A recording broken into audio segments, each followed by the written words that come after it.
Welcome to Melt University's 2020 summer program. This year, our virtual intern program will help you build your brand, inform you on a variety of career paths, and introduce you to top executives in sports and marketing. Here's your host, President and CEO of Melt, one of the largest independent sports and event marketing agencies in the country, Vince Thompson.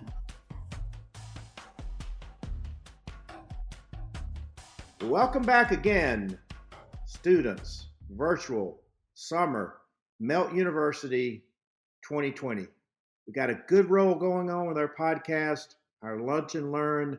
Really appreciate everybody's participation. We've had some amazing guests so far, learning so many things about the world of marketing and events and brand management and all of those areas in the marketing services, trying to help you gain that competitive edge, getting into the real world, getting into the job market in a post-COVID environment. Very, very competitive. We have tremendous feedback in social media and LinkedIn, but we've got a tremendous guest for today's podcast. She is a very accomplished marketer.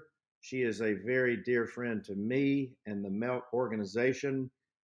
It is a case study in relationship building, relationship maintenance with one another, becoming dear friends, part of the family, which is one thing we're stressing in our podcast. Tia Cummings is the Vice President of Marketing at Walker & Company Brands.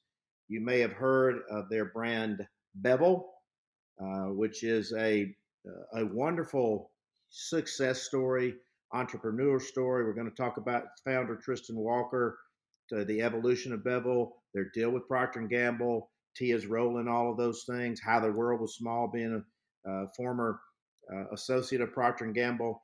But Walker & Company exists to make health and beauty simple for people of color. They do so by designing, developing, and testing products and services specifically tailored to that community's needs and delivering on that promise, that premise and that promise. The packaging, if you've ever walked through a Target, or any of those health and beauty sections, it really, the packaging's amazing. My son Stefan uses the products, and Tia has been very instrumental in growing and evolving that brand. But she took not exactly a linear path to being a world-class brand marketer.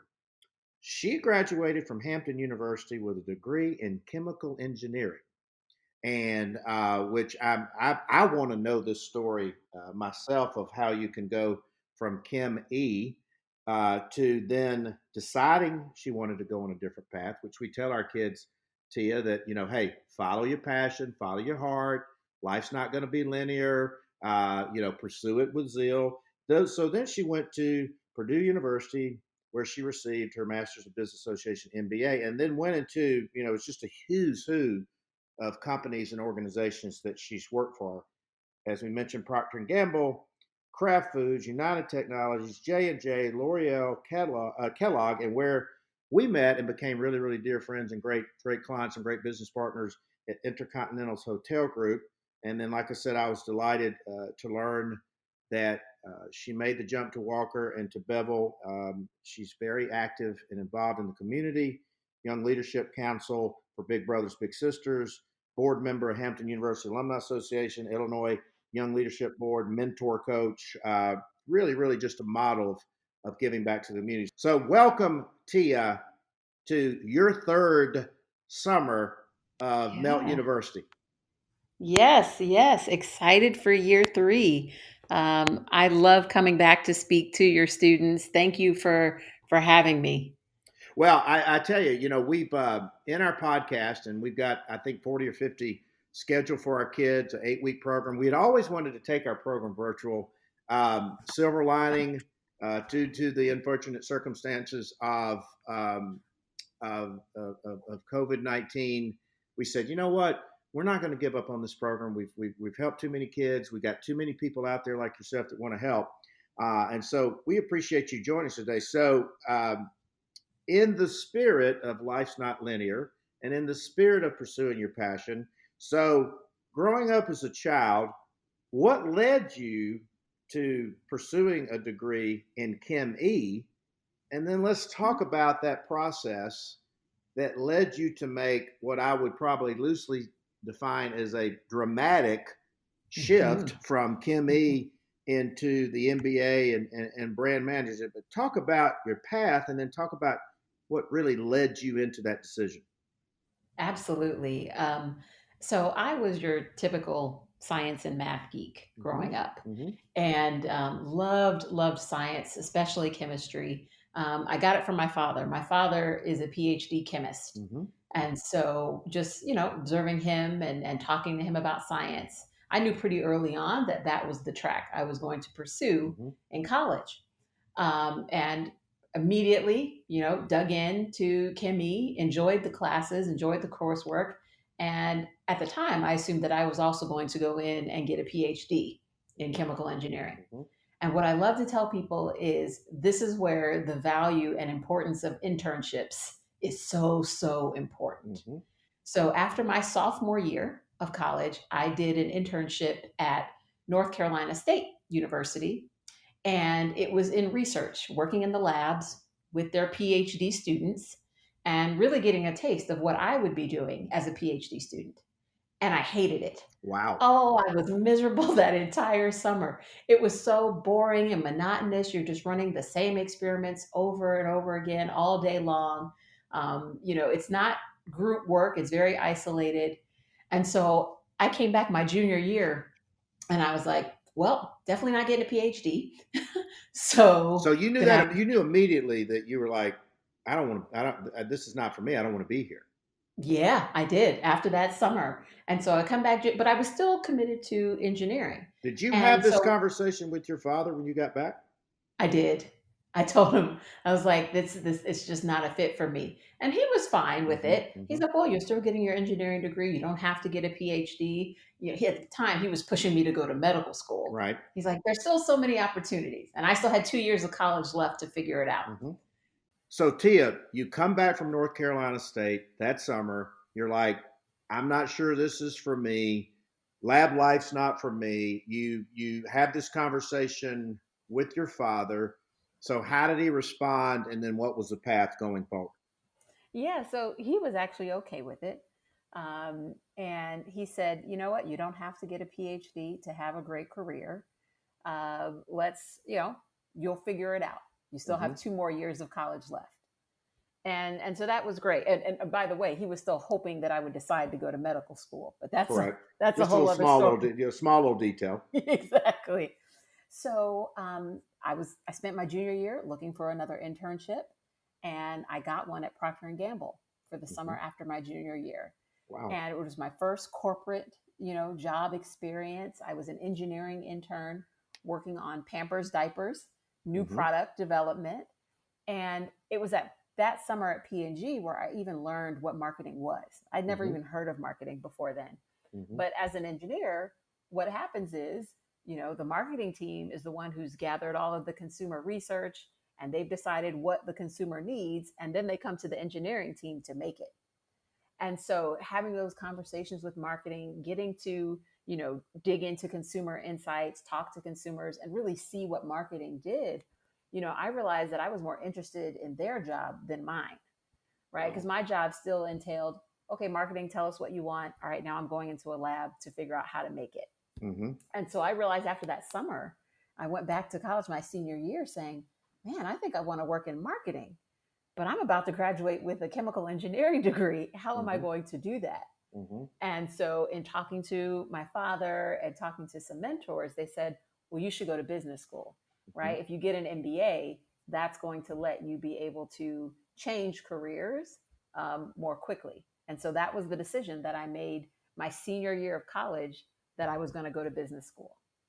So you hit on a couple of big insights. One is that you tried several internships, which then Mm-hmm. began to drive and develop uh, a passion and your passion, and Yes. then within that passion, which is awesome because so one thing to point out to the kids is that marketing research, consumer insights Mm-hmm. drives the innovation at a lot of consumer packaged goods companies. And Yes. so that's sort of where the light bulb went off. You get the advice to go to business school. So what was the selection process? Purdue's an amazing school. How did your process work to decide to go to business school? Because that's a big step, big investment of time, big investment of money and resources as well. So what drove that? Yeah. So, and that's why it's so important to have mentors and people who can guide you, right? I figured out from my interns experiences what I didn't want to do and what I did want to do, but I didn't know how to get there, right? And so that's where having that mentorship really helped. So Mm-hmm. once I, was explained to me that I should go to business school, okay, well, let me start researching business schools. So where to begin? What are the schools that I think are going to be the best fit for me? Where's the school that I think I'm going to get a great foundation to set me up for a career in marketing?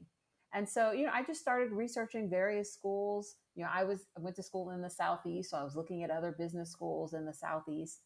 And another little tidbit, interesting fact, at the time, I thought I was going to get an MBA and a law degree. So I was looking at schools that had both business Mm-hmm. schools and law schools and Mm-hmm. applying to those.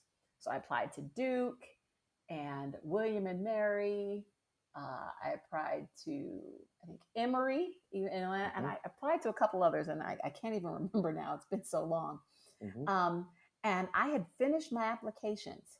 And so now I'm in the spring semester of my senior year of college. And so I was applying to business school immediately after college, which is not the typical path, right? Most business schools expect you to go work for 3 to 5 years, but I was Mm-hmm. determined that I could go straight through. And so I'd finished and it's spring semester. So I'm just waiting to hear back from all of the schools. And I was having a conversation with a mentor of my father's, actually. And he was saying, Tia, did you look at Purdue? And I was saying, no, I didn't. Purdue doesn't have a law school. I had applied to Notre Dame and Mm-hmm. I got into Notre Dame, their business Mm-hmm. school and their law school. And Mm-hmm. he said, well, I really think you should take a look at Purdue. It's a great school. And to be frank, he's like, they're trying to work on their diversity numbers. He's like, you're a great candidate. You did well on the GMAT. Your grade point average is exceptional. He's like, I think you would have a really good chance. And I said, oh, okay. He's like, I want to connect you with someone at the school in admissions for Wow. you to talk to. And so he connected me with this man, Dr. Bell, and we talked about Purdue and how he thought it could be a great school for me. And he encouraged me to apply. And it's spring semester at this point. I had finished all my applications in the fall. I was like, well, if you don't think it's too late, he's like, no, you can apply. So I applied to Purdue and I got in 3 days later. They sent me my acceptance letter. Wow.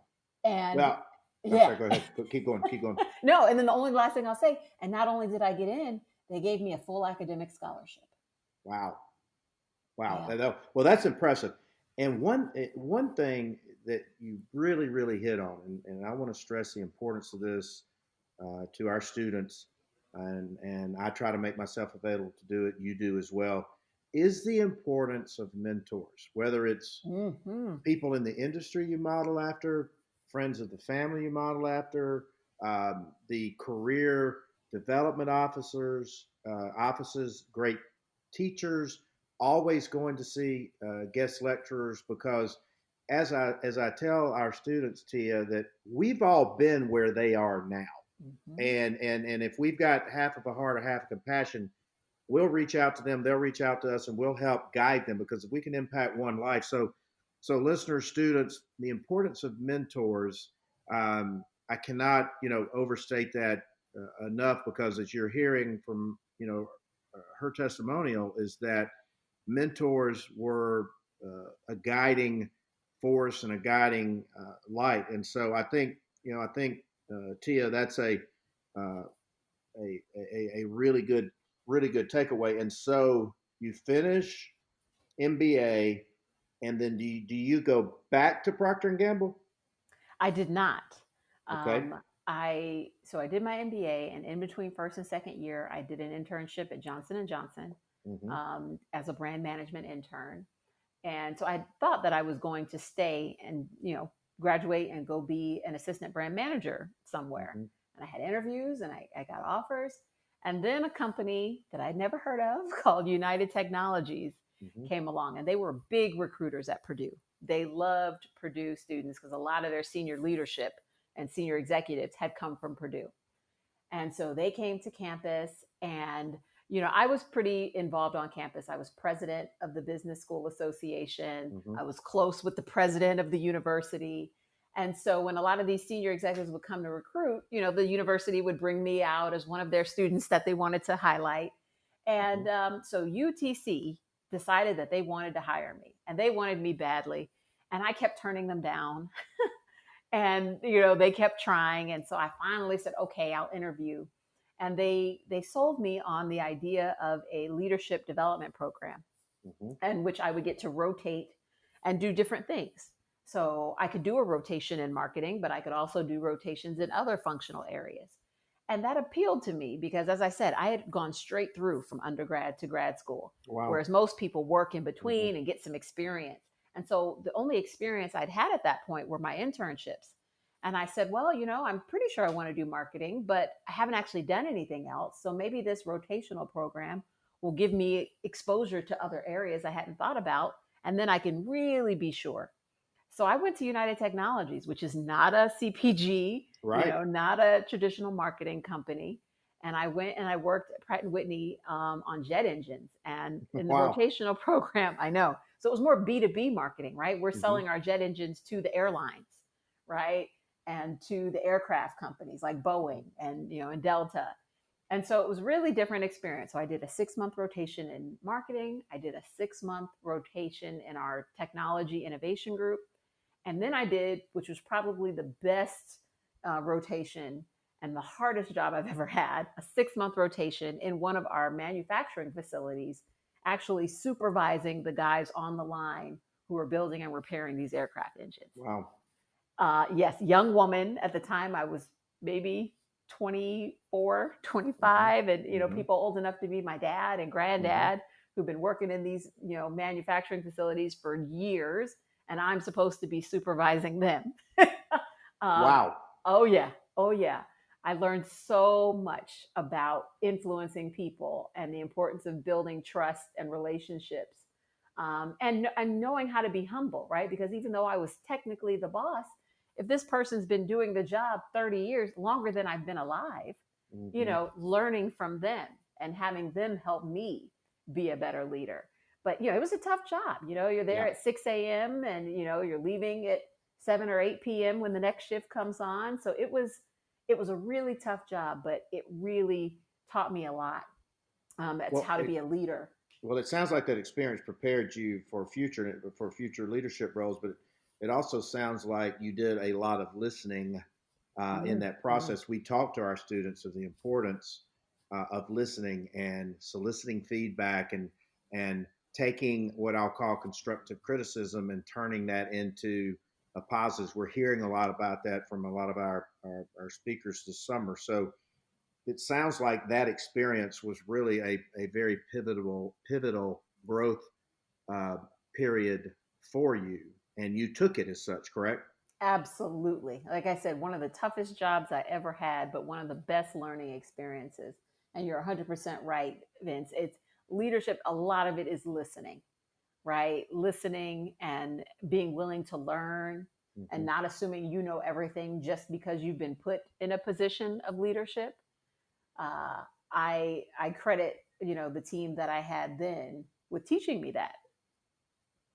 So you're at UTC, and then where was the next step? Where was the evolution as you moved into sort of more traditional, quote unquote traditional, brand management? What was the path out of that? Yeah, so I spent 3 years at UTC. So after my rotational program, which was a year and a half, I then went to UTC corporate headquarters and worked in corporate philanthropy for a year and a half. So more cause marketing. And after that, I realized, you know what? I really miss CPG brand management. I was like, that's what I went to business school to do. And I think I want to get back to that. And so I went back to Johnson & Johnson, right? So I had interned, as a reminder, I had interned at Johnson & Johnson in between my first and second year of business school and had a great experience. And so I went back there after my 3 years at UTC as an assistant brand manager. and started off my traditional marketing career. So we talk about this a lot, but the term brand management is Mm-hmm. actually sort of a misnomer, is it not? I mean, you're basically like you're in charge of this brand, you're in charge of Yeah. this business unit, you're in charge of this P&L, you're in charge of this innovation. So Yes. enlighten and educate. When somebody hears brand management, they just automatically think about the marketing of the brand, or how it Mm-hmm. comes up consumer facing manner. But you're basically running a business or a business unit within a business, Yes, correct? yes. And I love that you said that. I tell people all the time, to reduce brand management to just marketing and advertising is as Mm-hmm. a misnomer. And the best way to think about it is if you were to be an entrepreneur and start a business, everything that has to do with that business, you're responsible for. And Mm-hmm. that's the way Mm-hmm. it is with brand management. So when you're working on a specific brand, whatever it is, and my first brand at J&J was Stay Free pads, right? Mm-hmm. Feminine Mm-hmm. hygiene. I'm Mm-hmm. responsible for everything, right? So you're responsible for the pricing, like you said, the new products, working with sales and talking to the customers, Walmart, Target, and making sure that they're putting the product, presenting it in the right way. And of course, the marketing piece. But Mm-hmm. it's so broad, right? You're responsible for everything. The supply chain. Are we forecasting enough production? So it's holistic. You really own everything that it has to do with that brand. So I tell people brand management is a great entry point if you want to be an entrepreneur one day, Mm-hmm. because you will learn all of the elements for running a business. Mm-hmm. So, and that's what I wanted to point out is because, and I even sort of had to learn that when I sort of first started Melt, is that, I'm a marketing guy and I'm dealing with brand managers, and I'm assuming that we're just discussing the brand per se, and I really got to, I mean, you basically are a general manager of Mm-hmm. a business unit. You're held accountable for that, Mm-hmm. and that's why so many brand managers do pursue a master's in business, because it does prepare you to kind of be that general manager of that brand. And so you have this, you work for these great brands, and then you and I meet at IHG Intercontinental Hotel Group, which in itself the travel business is a whole nother set of complexities in and of itself. Mm-hmm. Even prior to COVID, you have a successful stint there, and then do you meet this famous entrepreneur, Tristan Walker, who, I'm just such a big fan of. We got to get Tristan on as well. I'm such a big fan of Yeah. him.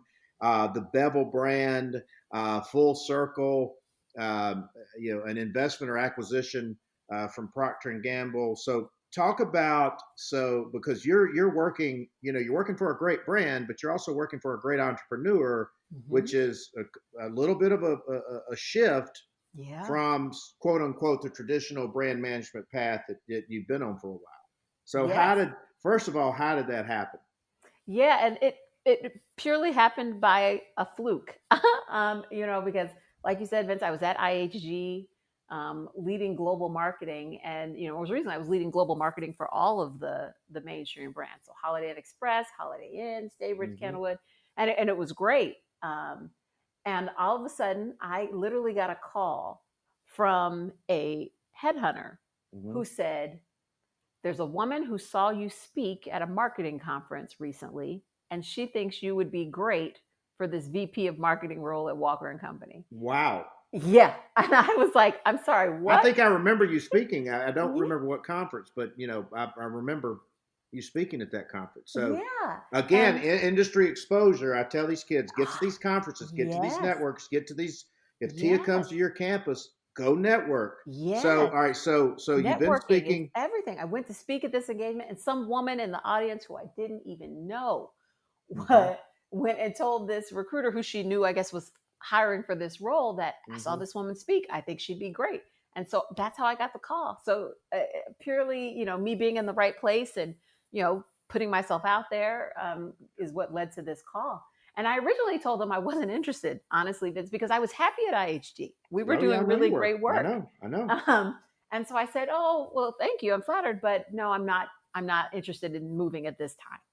And, they were persistent. They said, but we think you have the perfect background for this role. Mm-hmm. And then they told me what it was. And I had heard of, Walker Company. I was very familiar with Bevel. My Oh yeah. my partner uses Bevel. He's a fan of the brand. Oh yeah. And so I said, oh, okay. I was like, well, you know what? Let me have the conversation. And I was a little uncertain because, like you said, I've always worked for these really big corporations. Mm-hmm. And Walker and Company was a smaller entrepreneurial, about 20 people. Mm-hmm. Tristan, as the founder, is still the CEO. And even though they had sold to P&G about a year before they reached out to me, they still run independently, right? Tristan still owns the business. And I was like, oh, I've never worked in a small environment. This will be interesting, very nimble, fewer resources, got to be scrappy. And so, talking to Tristan and hearing his vision and mission, it was easy to get excited and something that I could really believe in, right? Like we shared the same values, we shared the same vision, as a woman of color, and he's trying to make health and beauty products simpler and better for people like us. And I was like, oh man, how great would it be to help him, bring this vision to life? And so that's when I made the hard decision. And it was a hard decision. Sure. There were tears shed when I was telling IHG that I was making this move. But they were fully supportive. They understood it was just a really unique opportunity. And I've always been the type who believes in challenging myself with new opportunities, doing things that I haven't done before so I can learn new things. And that's what this opportunity was, right? A smaller company in multicultural marketing, which I'd never done. I'd always worked on these big mainstream brands. And I was like, this is going to be an interesting challenge. And I think I'm going to grow for this. And so I always chase after those opportunities that are going to help me grow.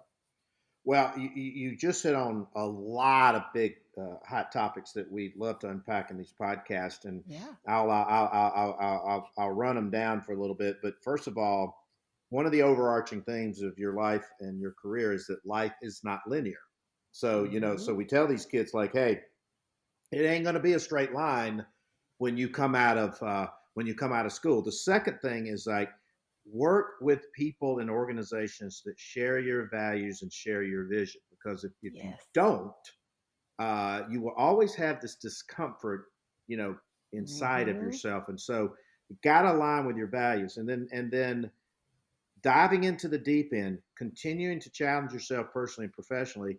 We tell our kids that the only failure is the failure to try or not to try. And so, because what's the worst that can happen? You get thrown off the saddle, you go back and do something else. And so, but also timing, the power of no. You said, you didn't just jump right at it. You said, no, hey, let me think about it. Let me pray about it. Let me talk to my family, my friends, and my mentors about all of those things. As well. And so, so the sooner I can impart that, and we can impart that into the next generation of marketers. But obviously, like I said, I'm a huge fan of the product, huge fan of Tristan. What was the biggest aha or transition of going to work from major organizations to a successful entrepreneur? Because that's a little bit of a shift, from one extreme to the other. Talk about what's the biggest aha or learning you've had out of this experience with him. Honestly, the biggest aha learning is that I am capable of doing a lot more, a lot faster than I ever thought I was. Right. And I lie. It's so funny, right? Because there are things when I first joined, I'll give you some context because you'll find this funny. So I joined a few days before Thanksgiving. They were really anxious to get me in before the end of the year, and I didn't know why. And then, so I joined a few days before Thanksgiving, and then I found out why. They said, we're launching 11 new products on January 6th. And we don't have a marketing plan. We have no plan. We don't know what we're going to do. Wow. And I was like, what? Like at this, right? That's like 7 weeks away. And by the way, you've got Thanksgiving, which I'd already taken that week for vacation. Christmas holiday, I'd already planned 2 weeks of vacation. And they knew all of that before I joined. So I was like, so I'm supposed to build and launch a full marketing campaign? Wow. And like, for what? And I was, that's impossible. That's not a thing. You know how many months and things that you normally take to plan, but we did it, and we did it well.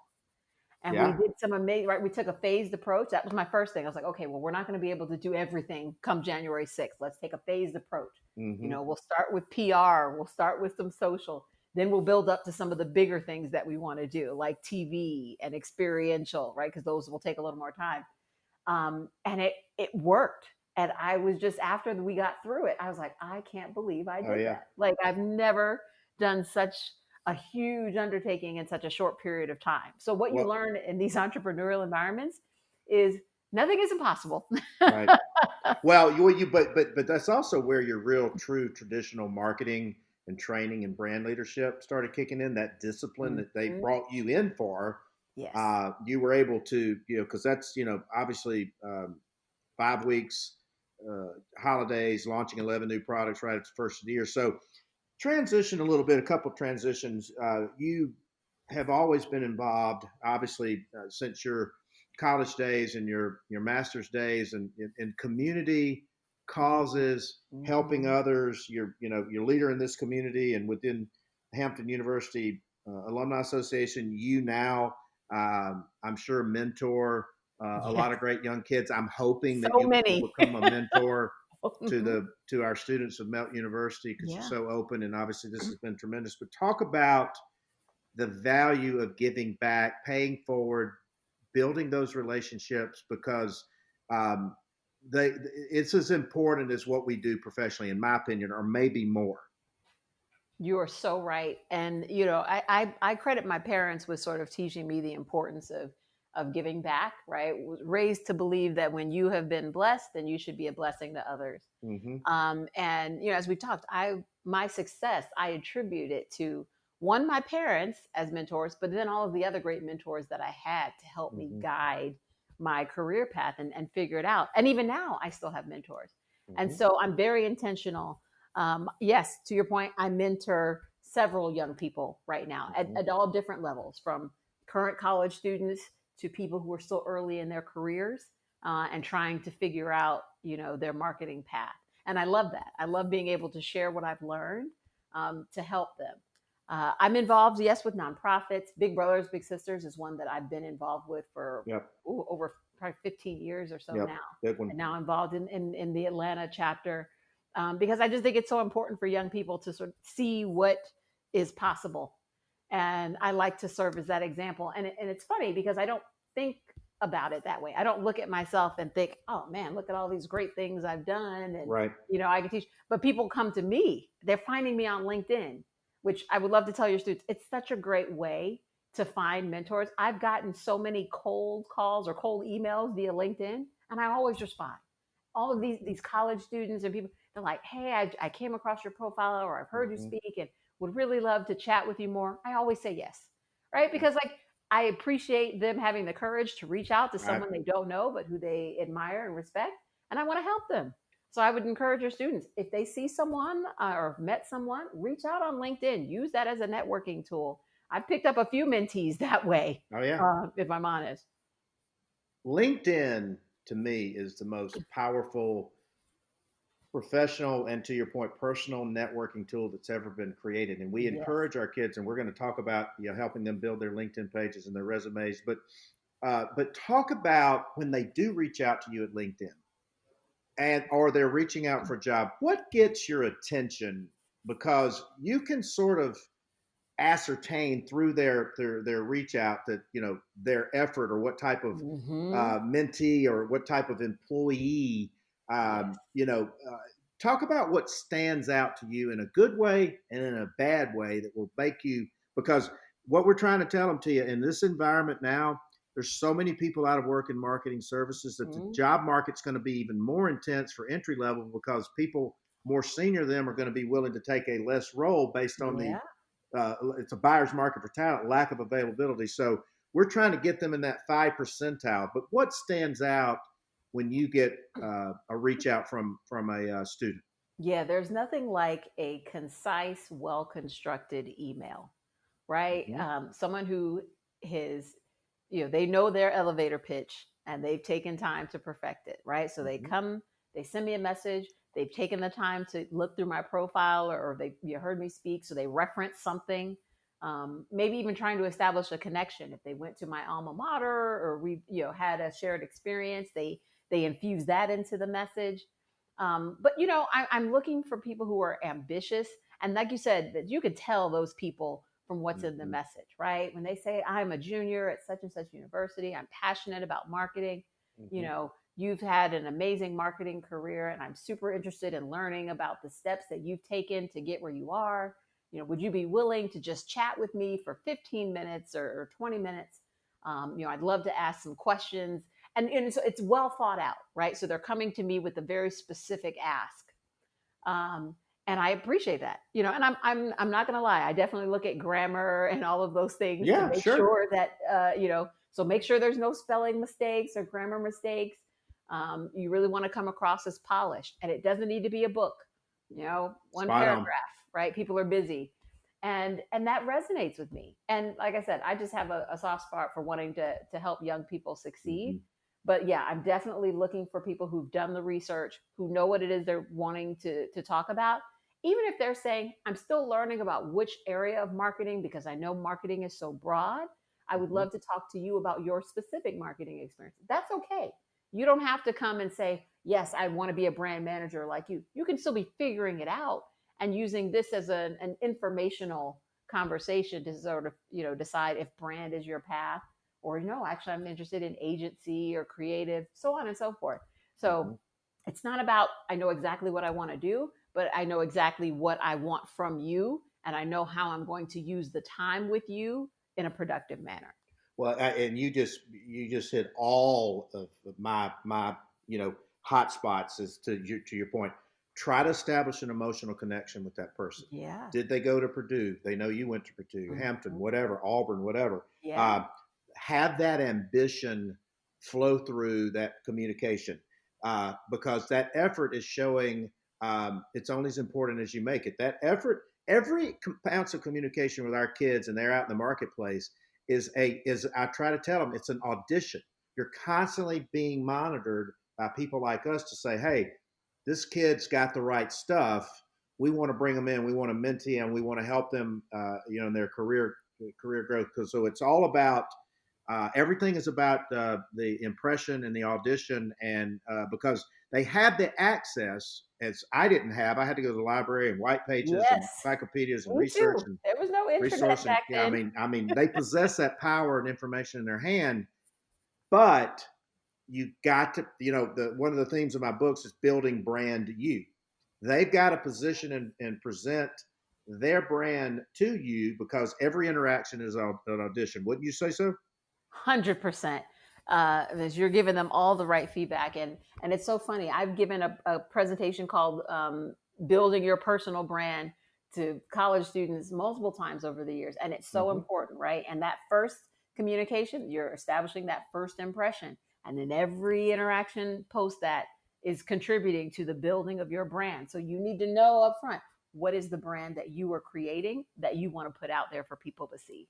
Spot on. So as we wrap this fascinating conversation, share with our students, our listeners, some of your go-to resources for reading, inspiration, podcasts, books. Share some things that shape and inform and influence your thinking, in your opinion, because we're trying to provide them with as many recos and resources as we can during these podcasts. Yeah, and there's so many for the marketing world. I do read Ad Age and Ad Week to stay up to date. There's so many organizations. ANA, the Association of National Advertisers, they put out a lot of great content and a lot of events. So you can constantly network and learn. Similarly, Brand Innovators is another one that puts out free events, free content. Now they've all gone virtual. They're still pushing out that content.